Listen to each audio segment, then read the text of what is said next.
Buenas tardes, María José. Hola, ¿qué tal? Vamos a hablar sobre el estrés, Ujú, cómo nos afecta a nosotros y cómo nos afecta a nuestro entorno directo.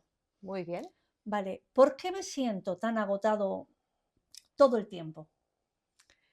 Bueno, pues una de las causas que podrían ser es el estrés, evidentemente, una vez descartada cualquier patología física, que evidentemente uno tiene que ir al médico y ver si puede haber alguna otra situación física que nos pueda estar alterando. Una vez descartado ello, pues sin lugar a dudas, el estrés. El estrés podría estar afectándonos y de forma considerable, hasta tal punto de estar agotados. ¿El estrés es contagioso? ¿Puede mi estrés afectar a mi familia o a mi entorno? Sin lugar a dudas, ¿vale? Es muy difícil que tu estado estresante, muchas veces unido a estados de ansiedad, no lo perciban los demás, ¿vale? Cuando uno llega a casa de mal humor, digamos que su lenguaje verbal, por muy diplomático que pueda parecer y muy amable que uno quiera ser, hay un lenguaje no verbal que se transmite. Pueden ser tonos de voz, podemos hablar de una forma brusca, eh, contestar así un poco como desairados, un mal gesto, una mala mirada. eh, es un conjunto, ¿no? Ya no solo de nuestro lenguaje verbal, sino también del no verbal, que sin lugar a dudas los demás lo van a sentir y digamos que no van a reaccionar en gran parte, la mayoría de las personas no reaccionarán bien, porque el estrés es como una onda expansiva, ¿eh? Es algo que se va a expandir, que va a contaminar de alguna forma todo nuestro entorno. Los más pequeños, por ejemplo, lo van a sentir sin lugar a dudas de una manera que no vamos a acabar de entender porque vamos a decir, uy, ¿por qué reacciona mi pequeño de esta manera? O tal, pues si yo le estoy tratando bien, ¿no? Y encima que estoy angustiado o angustiada, estresado por el trabajo, por la clase de vida que estoy llevando, encima me encuentro con que mi crío pues no se está portando bien, ¿no? Bueno, pues es que es así. Entonces, es muy conveniente aprender a darnos espacios donde podamos gestionar bien, aprender a gestionar bien el estrés, aprender a saber administrar bien nuestro tiempo y a saber reaccionar ante nuestras situaciones de vida estresantes, saber poner límites, porque de una manera u otra no es que nos afecta solo a nosotros, es que va a afectar también a nuestro entorno, a las personas que nos rodean, a la eficacia, por supuesto, de nuestro trabajo y va a afectar a nuestras relaciones. Y qué Vale, decir tiene de nuestra salud, por supuesto. vale, entonces, ¿cómo frenar ese estrés antes de que me desborde? ¿Qué puedo hacer para controlar el estrés antes de que me afecte demasiado? Bueno, pues en principio hay que aprender a detectar las señales que nos da nuestro cuerpo. Nuestro cuerpo, digamos, es el primer mensajero que se va a hacer presente en nuestra vida a través de un síntoma o de varios síntomas que nos va a hablar de que tenemos estrés. Un dolor de cabeza, un dolor de cervicales, un insomnio, el no poder estar tranquilo, estar muy inquieto, cambios de humor, eh, incluso en la respiración, en momentos en que una ansiedad puede desatarse y podemos tener una hiperventilación, que eso pues va a generar toda una sintomatología de mareos y bueno, en fin, un montón de cosas que de alguna manera pues nos está haciendo darnos cuenta de que hay un estrés. Entonces, para poderlo controlar de alguna forma o manejarnos, primero es escuchar nuestro cuerpo, escuchar todos esos síntomas que nos están viniendo y luego también aprender a desconectar, ¿vale? A buscar unos espacios de desconexión, unos minutos, ¿vale? Hay unos ejercicios muy buenos que yo recomiendo. Primero, el saber controlar nuestra musculatura, tensando y destensando, ¿no? Hay ejercicios para eso. Y también de respiración, aprender a respirar, ¿vale? para que nos dé ese momento de paz momentánea. Y una vez ya trabajado toda esta parte, pues hay un trabajo muy laborioso que es aprender pues a hacer una reestructuración cognitiva. ¿Qué es eso? Bueno, pues simplemente darnos cuenta de cómo nos estamos representando la realidad, ¿no? Cómo estamos alimentando nuestras propias limitaciones, cuando de alguna manera estamos viendo las cosas de forma que nos estamos extralimitando, queremos controlarlo todo. Y para ello pues hay un trabajo terapéutico, evidentemente, de empezar a gestionar el tiempo, a gestionar nuestras prioridades, a darnos cuenta qué creencias están actuando en nosotros que hacen que funcionemos de una forma desbordada y de una forma que nos están afectando, ¿no? Entonces hay todo un abordaje mental, emocional y físico, como ya os he dicho en un primer momento, ¿no? Entonces, cuando uno aprende el cómo hacerlo, para eso pues a veces se necesita un poco de ayuda, evidentemente, pues se puede uno llevar las cosas muchísimo mejor, ¿vale? Ante situaciones estresantes, que puede haberlas igualmente, ¿no? Pero uno aprende a gestionarlas de una forma con más tranquilidad, digamos. Bueno, creo que mi siguiente pregunta ha sido contestada también, porque te iba a preguntar, eh, aunque sé que necesito descansar, ¿cómo logro el poder relajarme y desconectar la mente? Y creo que ya lo has contestado. Sí, si quieres que te diga también, hoy en día se lleva mucho una serie de meditaciones, ¿no? Esta que ahora no me acuerdo tampoco cómo se llama, que está muy de moda. El Mindfulness. mindfulness, exacto, gracias, muchas gracias. Que te van a ayudar porque te van a centrar en el presente, ¿vale? El estrés, hay que tomar conciencia que el estrés es una mirada hacia el futuro, ¿vale? Es decir, tu mente va más rápida de lo que puede ir tu cuerpo, para así entenderlo, ¿no? Entonces tu mente está ofreciéndote un sinfín de actuaciones o de cosas que tienes que controlar, que tienes que hacer, que tienes que llegar, ¿no? Y entonces, ¿qué hace? Te están sumergiendo, de hecho, en el futuro. Y es imprescindible en estos momentos que ante esta vorágine de vida que todos estamos llevando, que aprendamos a vivir en el aquí y en el ahora. Y que sepamos que lo que importa ahora es el presente. Eso no quiere decir que no planifiquemos, no, pero por favor, con discernimiento, no con ese ese espíritu agobiante, ¿no? De querer controlarlo todo. Ya es un poco complicado, pero lo que está claro es que, como todo, se necesita práctica para apreciar y valorar. Exacto, así es. Bueno, Cualquier deporte un buen deportista, sea del deporte que tú quieras decirme, o un bailarín, o sea, son horas de aprendizaje. Entonces, lo que no podemos pretender es que, hoy he hecho mindfulness, o hoy he hecho las respiraciones, o sí, ya me he hecho una reestructuración cognitiva, ¿no? de cómo pienso, cómo me manejo con las cosas y ya basta. No, esto es un trabajo diario, claro, hasta que el cuerpo uno se acostumbra ya a ver las cosas y a afrontar las cosas de la forma que procede, ¿vale? Pero necesita esa práctica diaria. Ujú.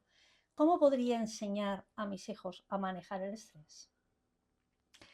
A ver, tú eres el espejo de tus hijos. Ya la hemos liado. Ya le hemos liado, ¿eh? Ya le hemos liado. Si tus hijos están acostumbrados a verte estresado, probablemente ellos son súper estresados, para que me entiendas, ¿no? Y te van a estresar y te van a sacar de tus casillas todavía mucho más, ¿vale? Entonces, claro, es importante que tú aportes calma y que seas tú quien realmente les enseñes a dejar de controlar todo, ¿vale? Eh, Enséñales con el ejemplo, háblales con calma, ayúdales a expresar sus emociones, enséñales técnicas simples como respirar profundo o tomarse su momento de pausas. Cuando uno está muy saturado, a veces necesita reír. Qué mejor que hacer alguna actividad lúdica, algo que te haga estar bien. Y también el contacto con la naturaleza, ¿eh? No olvidemos que tanto para el adulto como para el niño, el contacto con la naturaleza es muy calmante y ayuda a tomarse ese respiro eh, que permite afrontar las cosas de una forma o desde una posición diferente. Qué guay. ¿Qué alimentos pueden aumentar o reducir el estrés? Bueno, pues a ver, seguramente esto te podría contestar mejor una naturópata, ¿no? Una dietista o un médico nutricional, ¿vale? Yo lo que te puedo contestar es de lo que más o menos todos pues nos informamos, ¿no? A través de libros, a través de toda la investigación que hacemos, ¿vale? Pero bueno, así a grosso modo yo te podría decir que un exceso de cafeína, el azúcar, alimentos procesados pueden aumentar la ansiedad, ¿eh? Entonces, alimentos, por ejemplo, como las nueces, el chocolate negro y las verduras ayudan a equilibrar el sistema nervioso.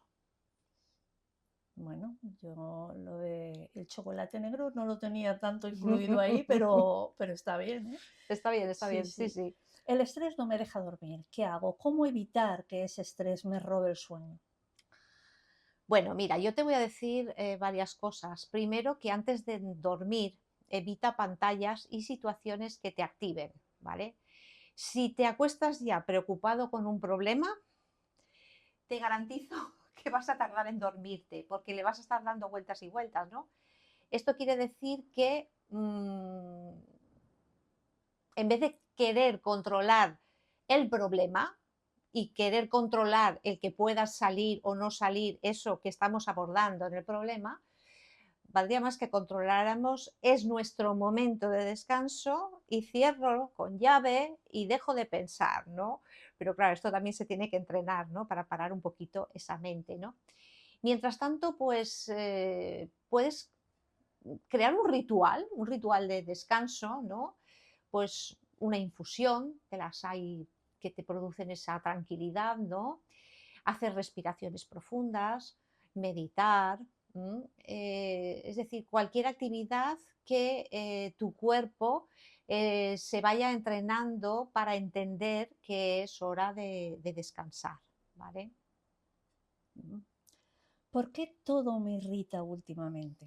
¿El estrés nos vuelve más sensibles e irritables? Por supuesto que sí.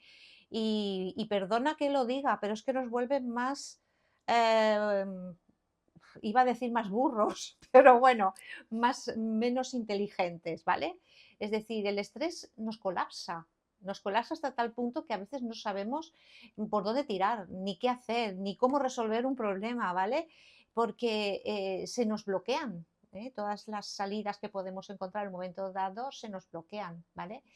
Es decir, el cerebro está en modo supervivencia.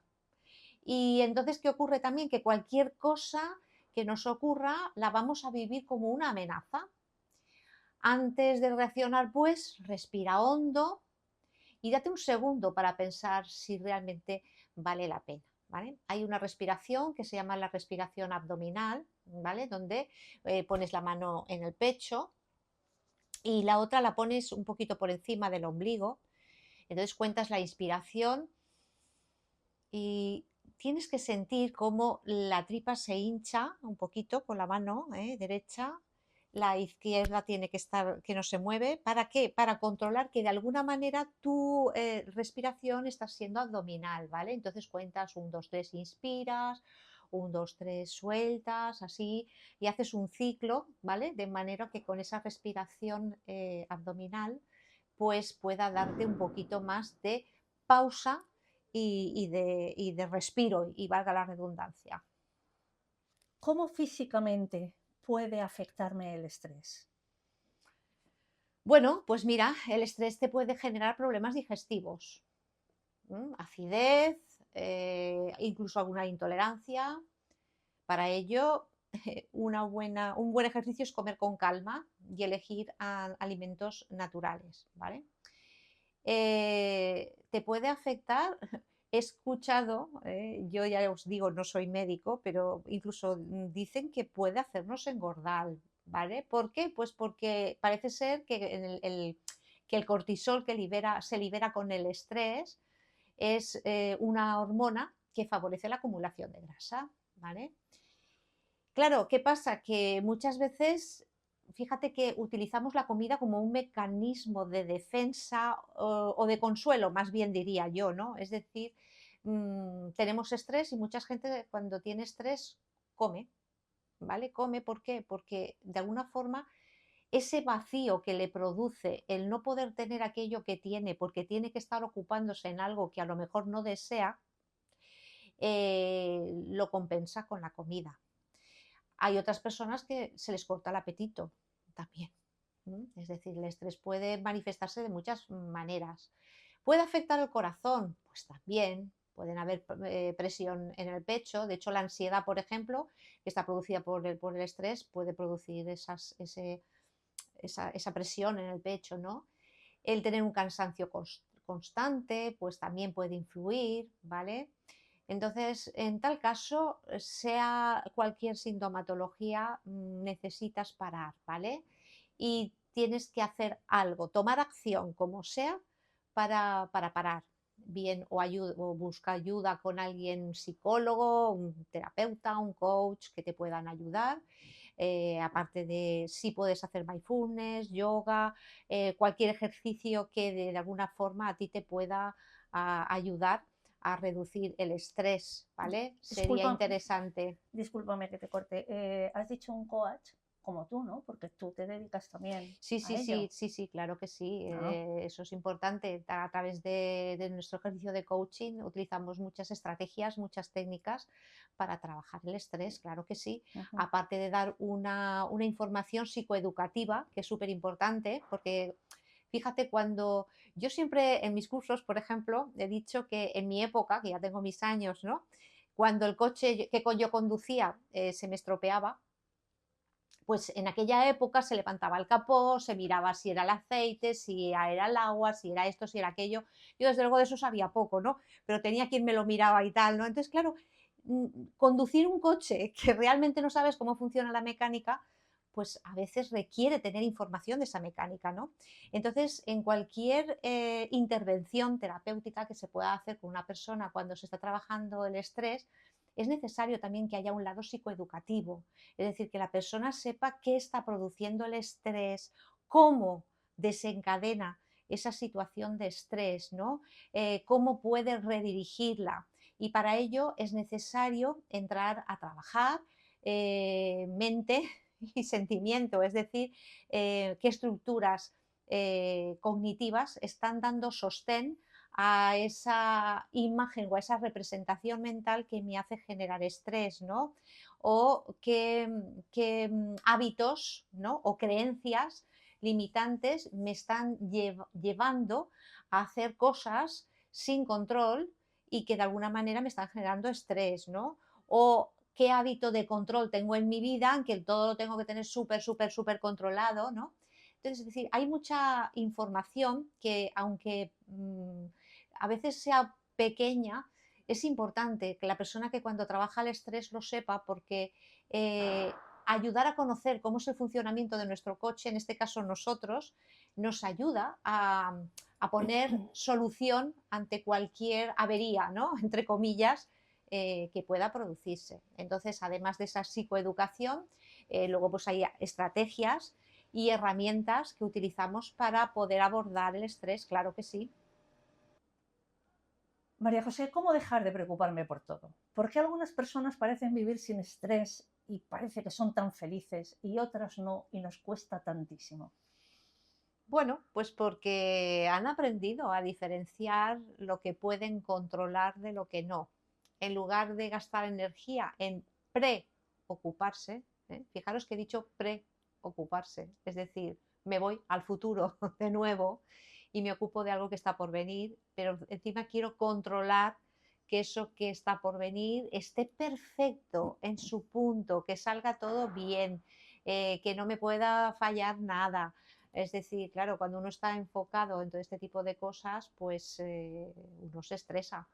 Entonces, las personas que aprenden a manejarse con el estrés, evidentemente han recibido una educación Puede que haya gente también de una forma innata que por su carácter es más calmado o tienen más reflexión o tienen más desarrollada la inteligencia emocional en ese sector, pero en definitiva lo podemos, esa calma o esa manera de afrontar el estrés la podemos aprender todos.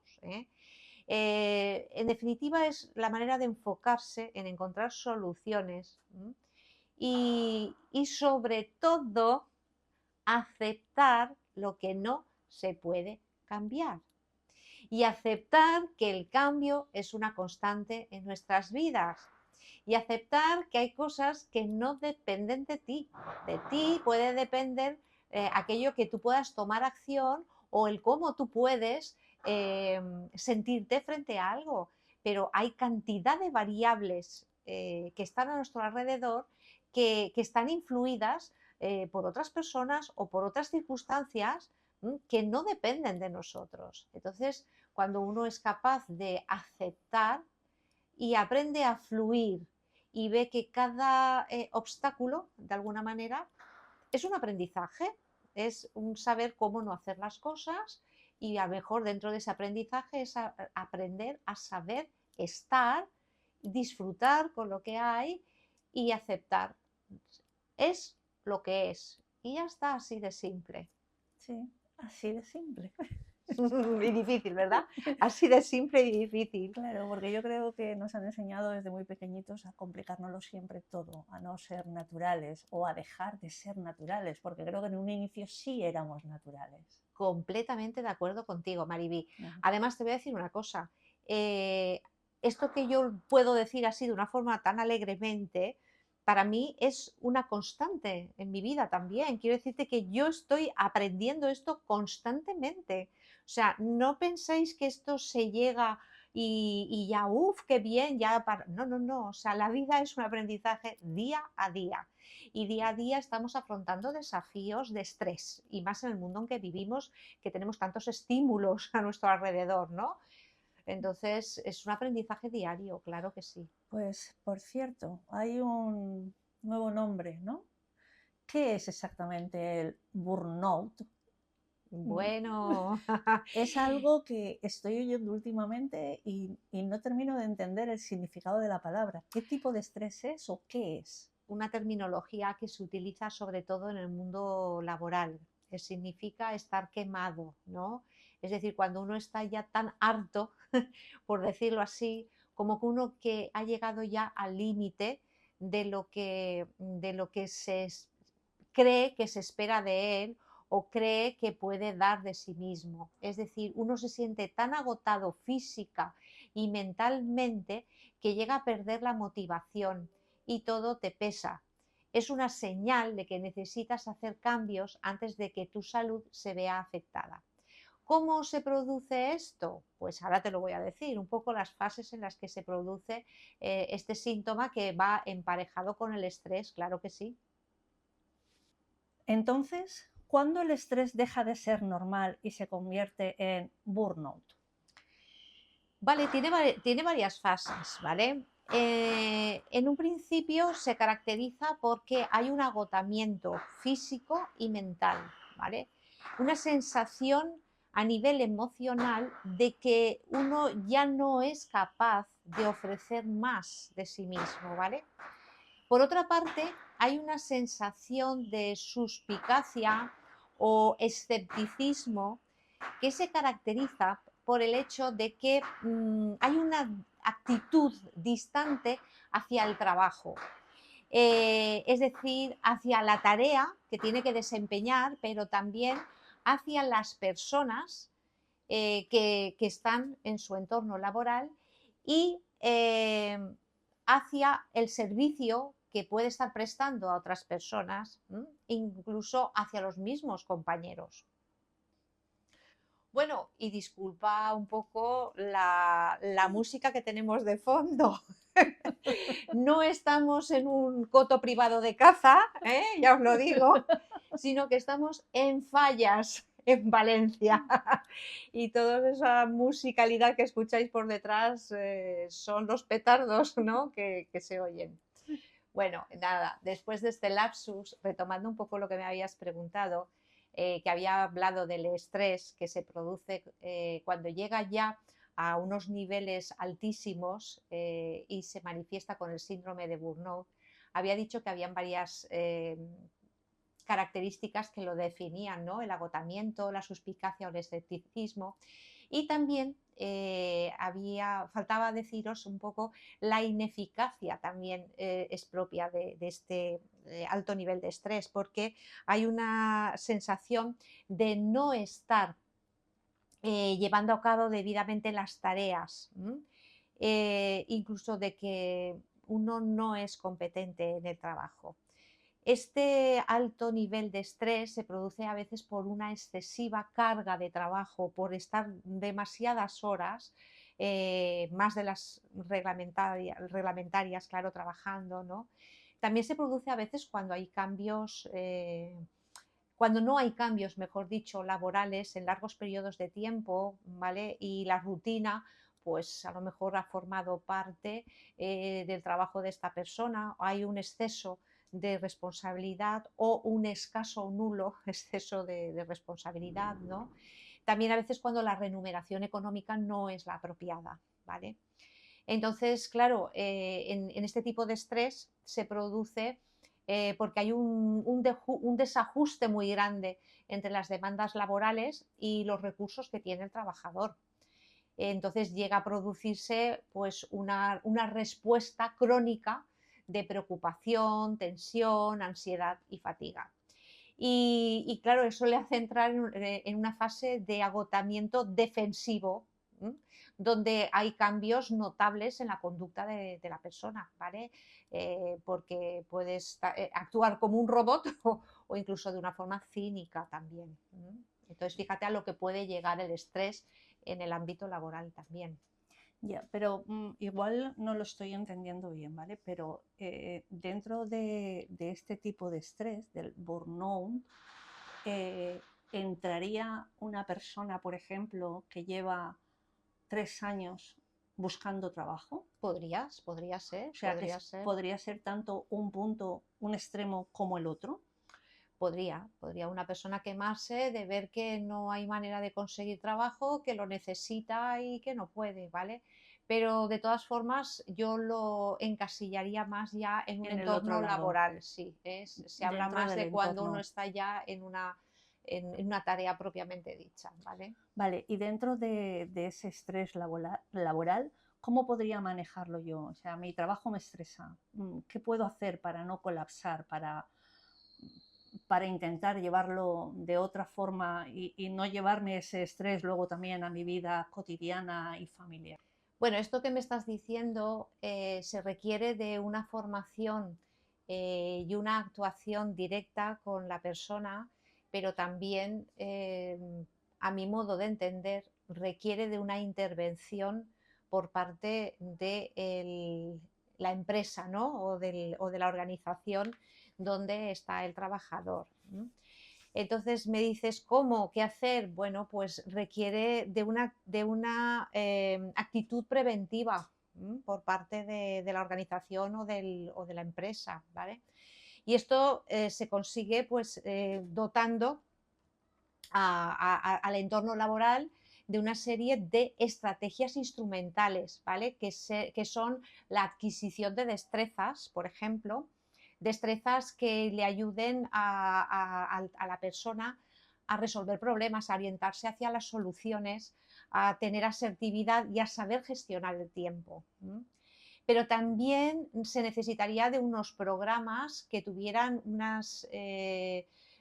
ofrecieran unas estrategias de carácter paliativo. ¿Qué significa esto? Pues esto significa pues enseñar a las personas a saber manejarse sus emociones, ¿vale? Porque las emociones es algo inherente al ser humano y que está siempre en interacción, tenemos unos con otros, ¿no? Entonces, de cara al cliente, al usuario, a los compañeros, a los jefes, a los subordinados, es decir, el saber cómo manejarse todo esto es importante, ¿no?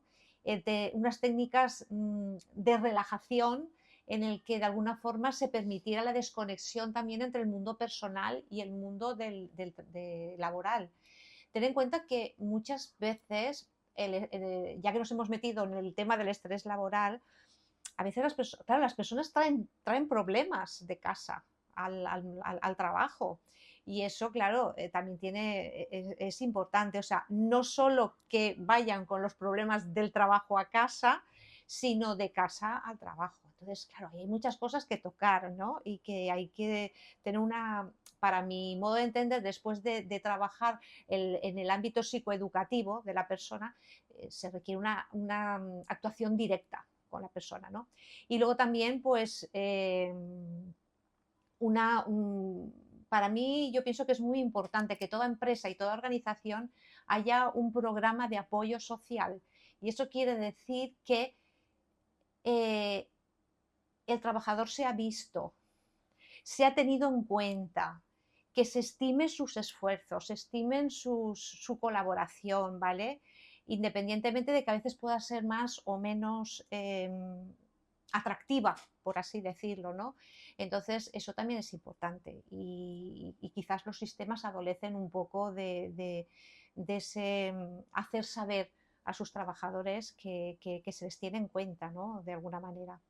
Entonces, en definitiva, pues las actuaciones serían pues, una inteligencia emocional adecuada, una buena gestión del tiempo, un autoconocimiento de los procesos cognitivos y emocionales de la persona, saber planificar, marcarse objetivos. Luego, en cuanto a las relaciones, el saber escuchar, una escucha activa, una buena reconducción y expresión de las emociones, tanto las propias como las de los otros, que también es importante saber cómo gestionarse lo que los demás nos están diciendo, ¿no? Y sobre todo en el mundo laboral, ¿no? Que ahí sucede todo lo que sucede. Todo esto en aras a una prevención y resolución de conflictos que se puedan dar, que sabemos que eso nos va a generar estrés, evidentemente. Y claro, cómo no, potenciar los recursos y las potencialidades de cada persona, que eso es muy importante, ¿no? Porque hay veces que también el estrés es producido en el mundo laboral porque no se le atribuye el puesto indicado a la persona indicada para ese sitio, ¿no? Y a veces están desarrollando trabajos en otros sitios que, a ver, que es bueno saber de todo, yo no digo que no, que esa es un poco la filosofía que a veces se tiene en las organizaciones. Y independientemente de que estoy de acuerdo, también hay que velar un poco por ese apoyo que el trabajador sienta que se le tiene en cuenta y que sus talentos o sus capacidades son reconocidas exactamente, ¿no? Y luego pues las técnicas de relajación y protección también son muy importantes. De todos los cursos que tú das, María José, no solamente de los oficiales de la PNL, sino de los muchos otros que tú das, ¿cuál me aconsejarías para ayudarme en el estrés laboral? Mira, yo soy partidaria de que lo primero que hay que hacer es un trabajo personal con uno mismo, es decir, una buena autoestima, pero no hay una buena autoestima sin un buen autoconcepto de uno mismo. Es decir, la imagen que tiene uno de sí mismo, las capacidades, los talentos, los recursos, las potencialidades, las fortalezas, las debilidades. Es decir, conocerse uno mismo es lo principal. Entonces, cuando uno es conocedor y no mira para atrás o no gira la cara a los problemas, sino que realmente los afronta, que es capaz de asumir sus sombras. Y cuando hablamos de sombras, como dice Carles Jung, no estamos hablando de las cosas negativas. Es decir, tenemos en nuestra sombra muchos talentos, tenemos muchas capacidades que somos incapaces a veces de mostrarlas al mundo. ¿Por qué? Porque como tú muy bien has dicho anteriormente, ¿no? Es como que, no, déjate que ya tenemos aquí las fallas otra vez. Es como que eso no da para comer, ¿no? Ese tipo de mensajes que a lo mejor hemos recibido, déjate estar y búscate más vale bueno conocido que malo por conocer, yo qué sé, una O pájaro en mano que 100 volando, señora, ¿no? sí, señora, son una serie de cosas, ¿no? Entonces, para mí, lo importante, prioritario, es cualquier formación que te ayude a desarrollarte, ¿vale? A saber cómo funcionas, cómo a tener una reestructuración cognitiva para darte cuenta de todas aquellas limitaciones, ¿vale? Que tienes y potenciar todas tus fortalezas, ¿no? De alguna manera. Y a partir de ahí también las relaciones, ¿vale? El saber comunicar es súper importante. Esa comunicación de nuestro diálogo interior, que es la primera que hay que abordar, pero también luego la que hacemos Luego al primero otro. sería un curso de autoconocimiento, luego sería un curso de escucha. Ujú, todo lo que tiene que ver con las relaciones, sí, sí, de Ujú. comunicación. Y de esos dos cursos tú das varios, ¿no? O sea, de esos dos temas, perdona, tú Sí, das sí, sí, sí, sí, sí, varios claro. La cursos. programación neurolingüística es muy amplia porque, por ejemplo, en un practitioner ya estás aprendiendo Yo, de las dos cosas, ¿vale? sí, sí. Sobre todo como yo lo enfoco, ¿no? Y encima estás obteniendo estrategias y herramientas para poder trabajar, ¿vale? Pero bueno, luego hay cantidad de talleres que prevención y resolución de conflictos, están abordando la comunicación, inteligencia emocional, que estás en tu propio autodesarrollo, es decir, son diferentes formas y diferentes focos de atención, pero que siempre van a parar a lo mismo, al trabajo de uno mismo y de las relaciones consigo mismo y con el entorno que le rodea. Pues muchísimas gracias, María José, por esta preciosa tarde y por Gracias esta a ti, amplia entrevista. muchas gracias a ti.